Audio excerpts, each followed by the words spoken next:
Graça e paz. Eu sou o pastor José Henrique e aqui na Escola Dominical da Igreja Presbiteriana de Nova Aurora estamos estudando a revista Palavra Viva da editora Cultura Cristã. Tema trimestral: Milagres de Jesus. Retratos de sua vida e obra. Lição 5. Jesus nos vê e vem ao nosso socorro. Mar e discípulos agitados. Texto básico, Marcos 4, 35 a 41 e 6, 45 a 52. Introdução.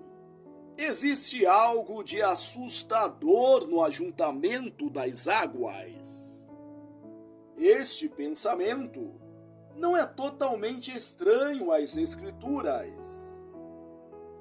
A Bíblia cita animais grandiosos e terríveis que habitam as águas.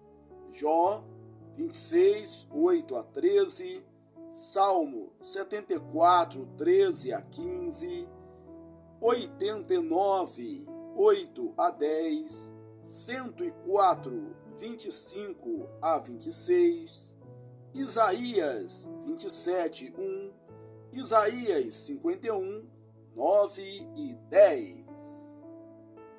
Algumas vezes ela menciona naufrágios. 1 Reis 22, 49, 2 Crônicas 20, 36 a 37, Ezequiel 27, 32 a 36, Jonas capítulo 1 e 2, Atos 27, 2 Coríntios 11, 25. Quem consegue dominar as águas? Tópico 1. A identidade de Jesus. Desde o começo, o Evangelho de Marcos apresenta claras revelações da identidade de Jesus. Aliás, o primeiro versículo já anuncia que o livro fala sobre Jesus Cristo, o Filho de Deus. Marcos 1, 1. Logo depois, João Batista anuncia ele como alguém que batizará as pessoas com o Espírito Santo e com fogo. Marcos 1, 7 a 8. Em seguida, o próprio Deus Pai fala com Jesus no batismo. Tu és o meu filho amado, em ti me comprazo. Marcos 1, 11. A revelação de Jesus continua. As multidões entendem que ele era diferente dos demais mestres. Marcos 1, 22. Os demônios o confessam como o Santo de Deus.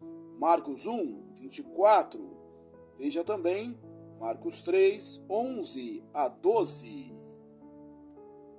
Por causa dos seus feitos e palavras, Jesus vai se tornando cada vez mais famoso. Marcos 1, 28. E começa até mesmo a pedir que as pessoas não divulguem os seus feitos. Marcos 1, 43 a 45. A autorrevelação de Jesus continua, e ele se apresenta como que tem autoridade para perdoar pecados, o médico da alma, o noivo e aquele que tem poder de desfazer as obras do diabo. Veja Marcos 2,10, Marcos 2,17, Marcos 2,19 e 20 e Marcos 3,27. Ao chamar 12 apóstolos, Jesus está se identificando como um novo Jacó,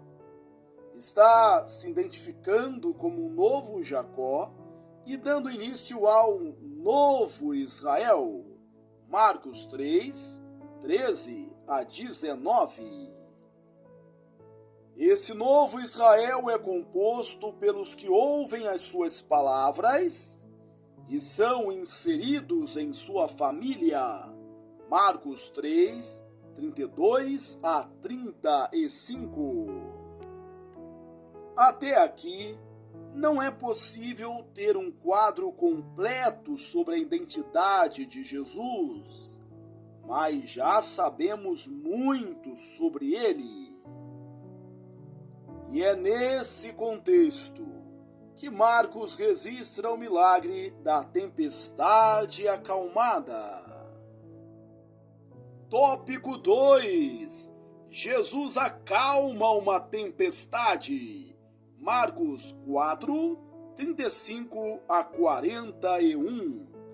Depois de demonstrar grande poder e autoridade sobre doenças e demônios, Jesus agora se mostra todo-poderoso sobre a natureza. Em sua fúria, a natureza não o assusta. Ele dorme tranquilamente durante a tempestade. Ela o obedece. Ao acordar de seu sono, e sem nenhum preparo prévio, Jesus repreende o vento e diz ao mar: acalma-te, emudece. Lucas 4, 36. O vento se aquietou e fez-se grande bonança. Marcos 4, 39. Jesus é o verdadeiro Senhor da natureza, como seu Pai. Mas, apesar de toda essa revelação maravilhosa sobre a identidade de Jesus como Senhor do vento e das águas, seus discípulos mais próximos terminam o relato não com uma declaração teológica, nem prostrados em adoração, mas com um questionamento atônito sobre a identidade de Jesus. Quem é este que até o vento e o mar lhe obedecem? Marcos 4, 41. Isso nos leva ao segundo assunto fundamental do nosso texto, o discipulado. Ao longo desse evangelho, os discípulos de Jesus passam por uma grande e lenta transformação.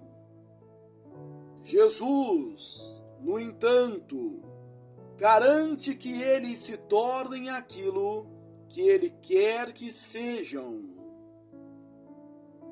Enfrentar uma grande tempestade no meio do lago de Genezaré, com Jesus dormindo, fazia parte do treinamento de discipulado a qual Jesus estava submetendo os 12. Foi Jesus quem os deixou sozinhos para enfrentar a situação enquanto ele dormia. Essa situação fez os discípulos questionarem o amor de Jesus por eles.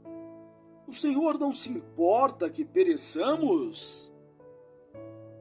Resolvida a situação, Jesus a usa para repreender seus discípulos por seu medo e falta de fé. Marcos 4, 40. Existe uma lição importante aqui para nós também. Por vezes, o Senhor vai nos permitir passar por tormentas a fim de aprendermos a confiar mais nele e no seu amor por nós. Em Marcos, portanto, o milagre de acalmar uma tempestade tem um objetivo duplo. Primeiramente, ele revela que Jesus é o Filho de Deus, que tem poder para acalmar os ventos e as águas tumultuosas.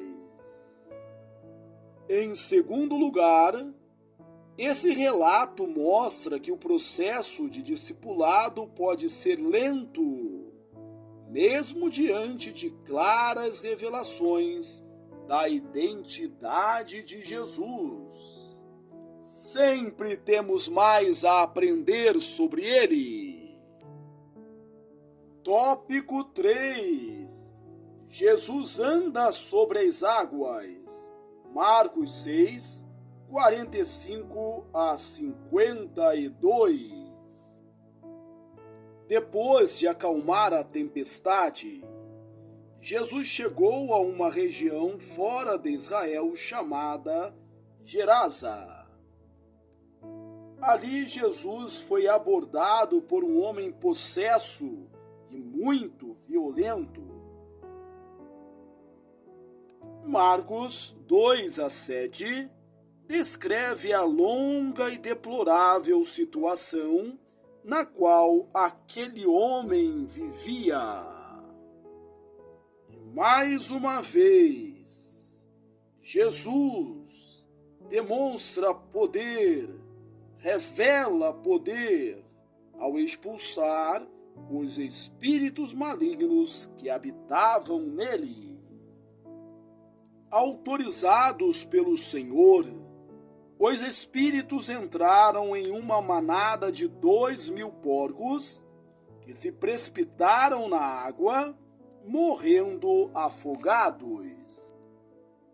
Em consequência disso, a multidão pediu que Jesus fosse embora. Ele ordenou ao homem libertado que pregasse o evangelho na região. Tendo voltado para a região de Israel, vários eventos aconteceram. A ressurreição da filha de Jairo e a cura da mulher que sofria de hemorragia havia 12 anos. Marcos 5, 21 a 43. Sua rejeição em Nazaré, terra onde nasceu. Marcos 6, 1 a 6. O envio dos 12 em 2 grupos. Digo, o envio dos 12 de 2 em 2 para pregar, expulsar demônios e curar pessoas. Marcos 6, 7 a 13. A morte de João Batista por Herodes. Marcos 6, 14 a 29. E a primeira multiplicação de pães. Marcos 6, 30 a 44. A identidade de Jesus como Todo-Poderoso foi ficando bem mais clara. Por outro lado, a oposição contra Jesus está cada vez mais intensa. Marcos 2, 6 a 7, 3, 22 a 30 e 6, 1 a 6. Também é possível dizer que os 12, apesar de alguns percalços, estão crescendo aos poucos como discípulos de Jesus. É nesse contexto que Jesus anda sobre as águas. Marcos 7, 45 a 52. Esse milagre Também é registrado com ênfases diferentes em Mateus 14, 22 a 33 e João 6, 15 a 22. No relato de Marcos, Jesus praticamente obriga, o texto grego é bastante enfático, os seus discípulos a entrarem no barco e atravessarem o mar da Galileia sem ele. Marcos 6, 45. Jesus fica para trás para despedir a multidão e depois sobe ao monte para orar. Quando ficou escuro, Jesus estava sozinho em terra e seus discípulos bem no meio do lago de Genezaré, Mar da Galileia. Outros nomes são Lago de Tiberíades e Quinerete. Esse lago tem cerca de 19 por 13 quilômetros e poderia ser atravessado por um barco daquela época no prazo de 2 a 6 horas, dependendo das condições do vento e dos pontos específicos de saída e chegada. Ainda hoje em dia, acontecem tempestades repentinas no Mar da Galileia, com ventos de até 50 quilômetros por hora, assustando até mesmo os pescadores experientes da região. O primeiro ato sobrenatural de Jesus, Marcos 6, 48, foi ver seus discípulos em apuros. Era a quarta vigília da noite, entre 3 e 6 horas da manhã, tudo escuro, em meio a uma forte tempestade. Jesus orava no monte, os discípulos estavam no lago e ele os viu. Jesus é o Deus que nos vê em meio às nossas dificuldades. O segundo ato sobrenatural, Marcos 6, 48 e 49, foi o mais impressionante. Jesus anda por sobre as águas para encontrar e salvar seus discípulos. Alguns incrédulos, ao longo da história, tentaram dar explicações humanas para o que aconteceu. 1. Jesus estava andando à beira do lago, mas dava a impressão de estar andando sobre as águas. Ou 2. Jesus conhecia um caminho de pedras ou um banco de areia na água. Todas as explicações que tiram o elemento sobrenatural dessa história são mero fruto de incredulidade e ataques à fé cristã. Jesus realmente andou por sobre as águas, como somente Deus pode fazer. Jó 9:8. Quem sozinho estende os céus e anda sobre o alto do mar?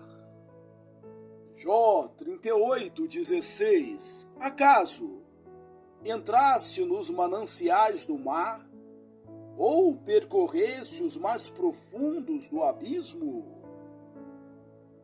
Salmo 29:3.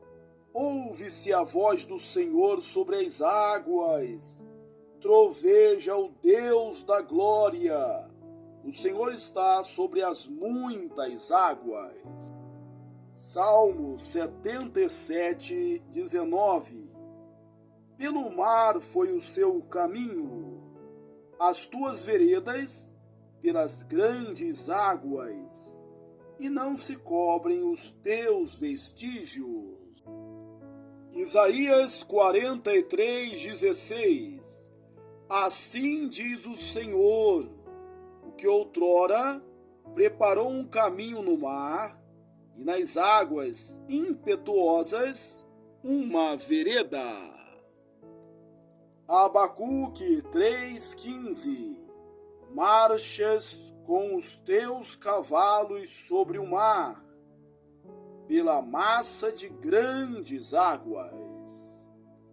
A reação dos discípulos foi de mais medo daquele vulto andando sobre as águas do que da própria tempestade.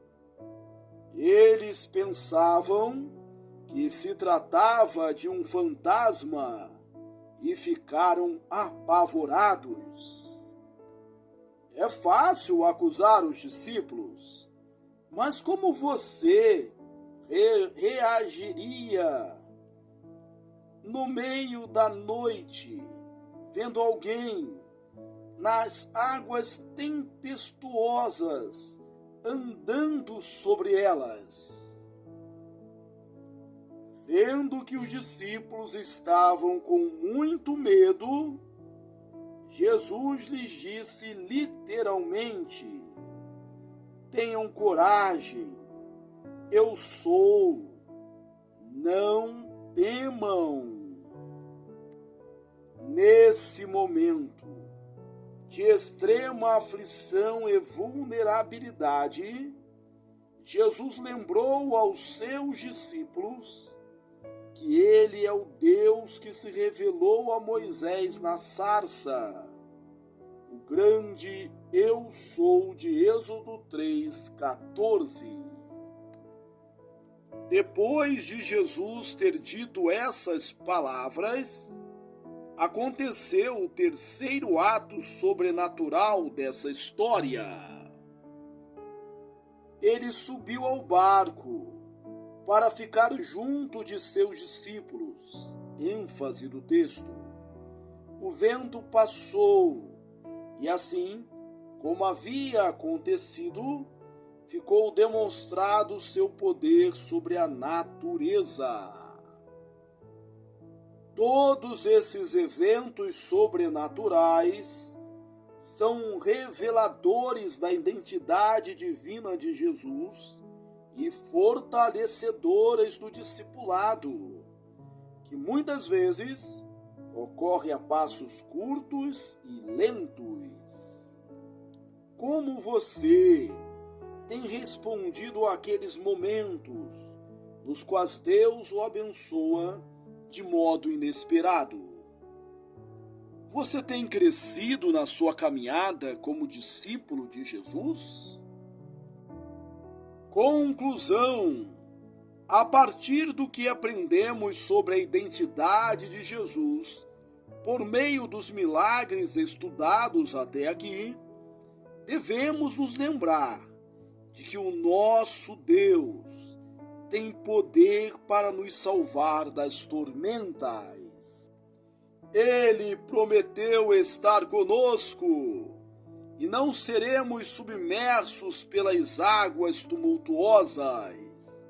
Isaías 43:2, Salmo 32, 6 e 7. Nem sempre ele abrirá o mar ou fará andar sobre as águas, mas sempre nos vê e vem ao nosso socorro em seu tempo perfeito. Ele é o grande Eu Sou. Aplicações: o Senhor nos permite passar por tormentas para nos ensinar a confiar nele. Portanto, tenha coragem e fé. Nas tempestades da vida, você não está sozinho. Jesus o vê. Concluímos a leitura da lição 5. Jesus nos vê e vem ao nosso socorro. Mar e discípulos agitados. Texto básico: Marcos 4, 35 a 41 e Marcos 6, 45 a 52. Que bom que você chegou até aqui. Deus te abençoe ricamente. Aproveito esta oportunidade para convidá-lo a ler os meus livros. Você é o que você fala e você é o que você planeja. Um forte abraço e até a próxima, se Deus quiser.